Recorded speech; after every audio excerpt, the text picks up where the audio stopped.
Hey everyone, what is up? It is me, Ewan. This is What Culture, and today I'm joined by Adam. How's it going? to talk about some Oppenheimer reactions. Yes, the one of the most hyped movies of the year is soon coming upon us, Oh. and the first critic reactions came out yesterday, and they may actually kind of tease what sounds like potentially Christopher Nolan's best movie yet. Well, I mean, it could be. This could be his magnum opus. The way those reviews are coming out and talking about it, people are saying this is the movie to see.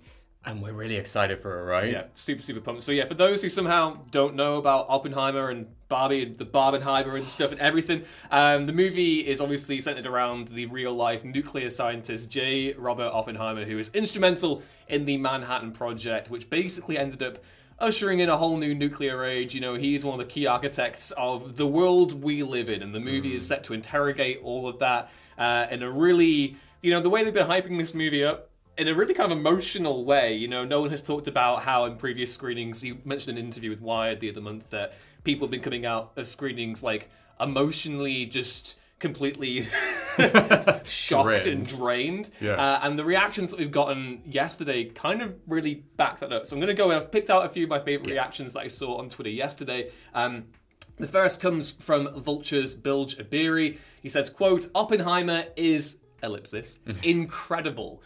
The word that keeps coming to my mind is fearsome. A relentlessly paced, insanely detailed, intricate historical drama that builds and builds and builds until Nolan brings the hammer down in the most astonishing, shattering way." What do you think of that? I mean, doesn't that say it all? I think one of the main things about the kind of that review and the other reviews that we've read is that emotional impact. That's why I'm there, you know? So like, my favorite Nolan is still Interstellar, and we've had this conversation where, you know, it's that emotional draw, that character journey, and like what that means. Of course, it's a film about time travel and everything about that, but what that means to the characters when they experience that and how it can be good and bad and the effects of that.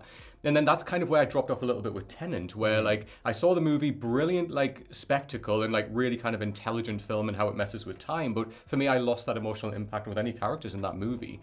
Oppenheimer, the way they're talking about it now and that emotional impact, I wanted to draw out those emotions in me. I want to feel like knackered after I've watched this movie. I want to really be, you know, like in The Simpsons when the THX logo comes on, like they're blown back in the chair. I want it to blow my eyes out in every single sense. So yeah, the reactions about the emotional impact is really what has drawn me in there, and I cannot wait to see how that plays out. Yeah, the way they've been hyping up the nuclear explosion in this movie in particular, which has been done with practical effects, by the way. Which I was thinking, Nolan, have you got a WMD hiding at the Universal Pictures lot? Like, but yeah, like I want to come out of this movie with my internal organs completely liquidated and liquefied and turned to Just in a shreds. bag. If I, yeah, they need to bag me up and take me home after this movie, basically. But yeah, we've got some more reactions here. One from Total Films, Matt Matum. Says, hashtag Oppenheimer left me stunned. A character study on the grandest scale with a sublime central performance by Cillian Murphy. An epic historical drama, but with a distinctly Nolan sensibility. The tension, structure, sense of scale, startling sound design, remarkable visuals. Wow. And again, this kind of really echoes what Bill Jabiri said before. You know, it sounds as if, you know, we know what we come to expect from a Nolan movie here. You know, tightly orchestrated, really precise filmmaking, and it sounds as if he's done that here, but obviously within, you know, that grand historical narrative that came down to just a few people wrestling with the idea of, you know, destroying the world. And obviously, you know, J. Robert Oppenheimer, a very controversial figure in real life, came to regret his role in, you know, kind of constructing nuclear weapons. That whole, you know, now I become death, the destroyer of worlds. You know, it seems as if we're going to get a lot of stuff reckoning with not just the build-up to, you know, the bombs being dropped on Hiroshima and Nagasaki, but also, you know, we've seen from the trailers there's going to be an interrogation of the Manhattan Project after the fact, and really, again, the world that this man shaped. And I'm so excited. You know, I'm a big kind of like history person. I really am fascinated with World War II history and stuff, and the Manhattan Project is truly, you know, one of the scariest and most incredible stories in human history. And I've kind of like, I'm not like a massive Nolan guy compared to a lot of other people. You know, I have my favorites. Like I really enjoy Dunkirk for one of them. You know, I love Inception. I love Batman Begins. But like I've never really kind of been as emphatic about it. And for the past, you know, year since, you know, we've really been getting the Oppenheimer market in machine kind of whirring into full nuclear fission, as it were, I've been quietly thinking that this might be the one where I'm like, okay, this is a Nolan movie that I adore, and everything about it to me just screams like a really fascinating project, and I can't wait to see it. We've got one more reaction here as well. This is from Telegraph's Robbie Collin. It shared a reaction that's been, again, keeping in with the stuff that Nolan has teased about the movie, leaving people kind of emotionally just devastated after viewing it. So he said on Twitter that, quote, "I'm torn between being all coy and mysterious about Oppenheimer and just coming out and saying it's a total knockout that split my brain open like a twitchy plutonium nucleus and left me sobbing through the end credits like I can't even remember what else." So, you know what, Adam, I take it back. I don't want to be buried up and liquefied and taken back home in a baggie, because it sounds as if I'm actually going to be emotionally tortured by watching this. 100%. I mean, honestly, that's what I'm here for. But also, can we just talk about Cillian Murphy?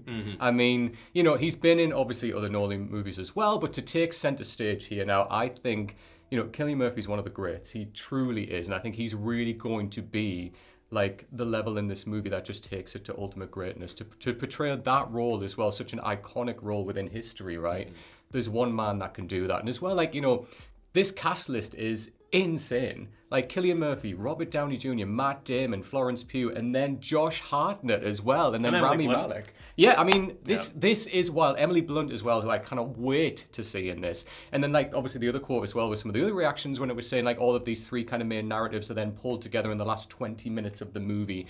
I am so excited for that alone. And I have to say, like, when this movie first came out, I was kind of thinking, I was a little lukewarm. When I first heard about it, I really was. And then when I saw that first trailer, I was like, wow, that sense of dread and that sense of time in this and the clock ticking. I've seen this trailer so many times now, and like, I still get goosebumps from it. Like, it really does send shivers down my spine. I think that's personally down to me. Like, I find it's a very normal take to have that nuclear weapons are absolutely terrifying. The idea of nuclear conflict, particularly in the current day and age we're living in, you know, we thought we consigned this element to history, you know, the Cold War and stuff, but it's coming into focus again. And, you know, nuclear annihilation is a terrifying prospect that has been rendered in excruciating detail on film before. You know, obviously, you know, T2 Judgment Day had that great sequence where it's, you know, the vision that Sarah Connor has. But, you know, certainly in the British tradition, we have stuff like Threads, which is one of the most horrifying things you can watch. And I'm banking on Nolan committing to showing the full horror of what was created. And I'm, again, just super excited to see what this movie can do. I'm definitely not seeing it before Barbie, because I'm worried that it might, you know, destroy me so much that if I then go into Barbie, I'll be like, not even the energy of this movie can bring me back. Those are like all the big reactions for Oppenheimer. And yeah, Adam, how are you feeling going into this next week? Are you fully on the kind of the hype? I hate to use that cliche, but on the hype train, or I'm all in now. I'm all in. Like, I am ready. And as I say, I want this just to, like, literally, for lack of a better term, blow me apart. Like, I just want this to really shake my core. And as you said, like, I'm not sure, like, am I going to see Barbie first or this first? Because I kind of thought, like, Barbie might be the thing that, like, pulls like everything back inside of me when like Oppenheimer's blowing it back out. But I don't know. Am I going to enjoy Barbie as this is still living in my brain afterwards? I don't know. I'm going to have to make a choice. But definitely both are going to happen on the same day, because I am super excited. And what a big moment in cinema, right? Like having these two huge movies playing out on the same day. We absolutely need to talk about this as well, because we had a little conversation before we came into the studio before of how Oppenheimer very much feels like an anomaly in the current Hollywood tradition. Yes. You know, Universal have thrown an obscene amount of money at Nolan here to basically bring his vision to life after he parted with Warner Brothers following Tenet. And that, to me, it's really exciting to see that again. We haven't really had a creative, like, we've had lots of great films over the last decade, don't get me wrong, but it's been a while since we had, like, you know, 2007, 2008, where, I mean, 2007 especially, you know, one of the great movie years, when we had so many great independent spirited productions going in and blowing people away, like No Country for Old Men, Zodiac, Michael Clayton, that sort of thing.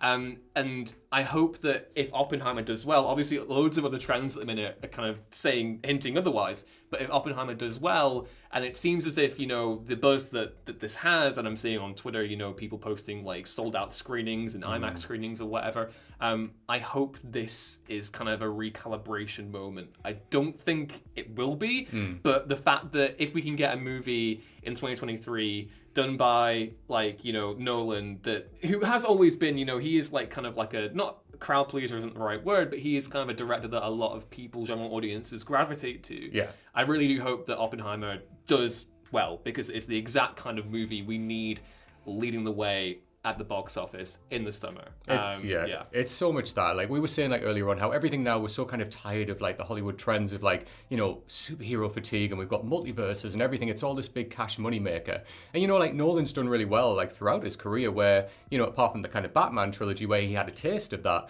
it's where he's doing his own independent thing. He's like, look, I've got this idea, this is what I want to tell, this is the kind of scientific exploration I want to do in this movie. And he just does it and just nails it and just knocks it out the park. And that's fantastic. And this is what we need more of. You know, and I love that Universal have literally gone, right, here's the money. You go make your movie exactly how you want to make it. And then this is the reaction that we've got already. And as you said, Ewan, this is the trend that we need to get back now. These movies that are independent in a way where they're telling their own story, it's their own director's vision, and they're doing their own thing, and they are excelling because of that. So yes, give us more of this, please. Yeah, totally. But yeah, those are basically the first reactions. There are a whole bunch of others that came out yesterday that we don't have the time to go into. But yeah, let us know what you think of the reactions down in the comments below. Are you even more excited for Oppenheimer than you were before? And where do you think it's going to land in terms of, you know, the best of 2023? And are you seeing it before or after Barbie? That is the most important question that I need you to answer. If you enjoyed the video, please be sure to give it a like and also subscribe to Wild Culture so you don't miss another upload going forward. I've been Ewan. This has been Adam. Hello. Hello? Hello, goodbye. Also, watch Mission Impossible Dead Reckoning Part 1. It's amazing. Fantastic. Do it.